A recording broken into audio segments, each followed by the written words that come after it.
we see that there was a whole tendency in this issue of Agunah, the real Agunah, to find lenient solutions, then surely, in the case of the Mesurevet Get, the enchained woman, who is also an Agunah of a different nature, she's also enchained, we should seek lenient solutions.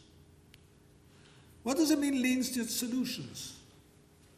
It means that when we have over here two different views in the law books, one which is stringent and one which is lenient, the one being the view of the Ramban and the Rashba and the Rosh, the other being the position of the Ramban, the Radbaz, the Tashbats, etc., etc., surely we should take the lenient view. Koach de Teira Adif. Specifically and especially in the case of Agunot, where it is stated clearly, Mishum Aginut Akilu Rabbanan. If this position would be taken, and here I want to stress that we haven't in one way, in a single way, gone beyond what is found in the classical texts. We haven't made any radical new direction of Halacha. We are functioning within the parameters of Halacha. We're just shuffling the cards in a slightly different fashion. Perhaps relying on a minority view, perhaps overlooking the Shulchan Aruch because we believe that he was not aware of a Gaonic position. Certainly relying upon the Rambam, who normally is one of our major foundations of Halacha. Then we would reach a position where any type of enforcement,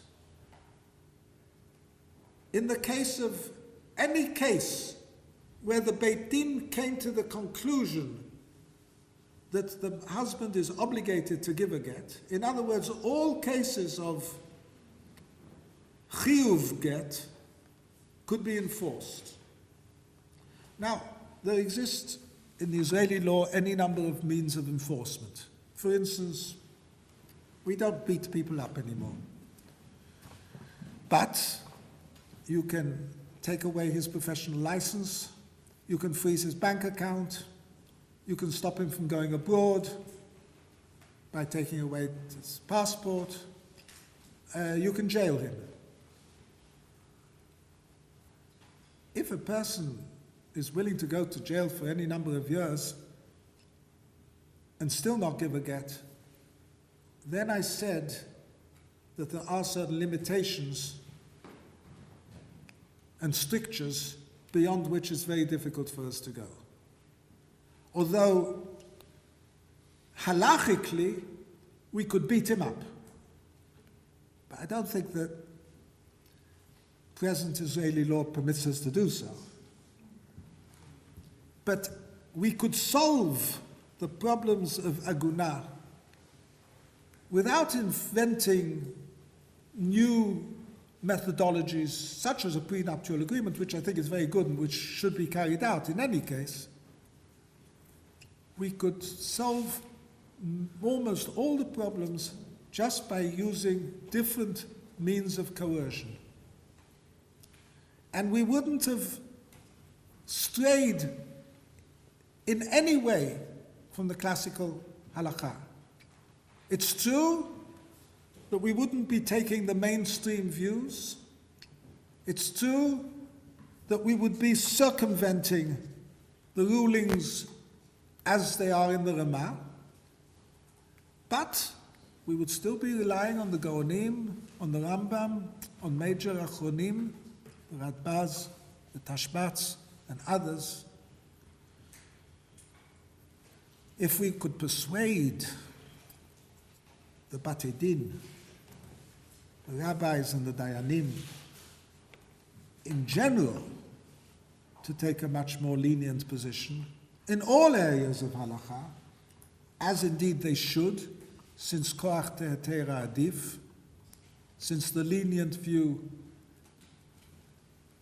is halachically more acceptable than the stringent view, when it's based on halachic sources, then we would have really found a true halachic solution within the parameters of orthodox normative halacha to the Agunah problem. So the problem, finally, is not a problem of halacha so much as a problem of sociology, the nature of our Batei Din, the nature of our dayanim, the radical move to extreme right, the fear and the unwillingness to take the courage to take a lenient position. It's always easier to say asur than mutar. It's always easier to say it's not kosher than it is kosher, because that way you don't have to do any work, you don't have to study or anything like that. That is not psak halacha. And one of the things that we are struggling with, and one of the things actually we're involved in Bar-Ilan, in the Machon that I run, the Institute for Higher Torah Studies, Advanced Torah Studies, is producing rabbis who are independent, who are not politically motivated, who are not members of the Moitza Datit, who are not appointed by any political entity, and who study deeply in order to understand how to deal with difficult problems and come up with compassionate solutions.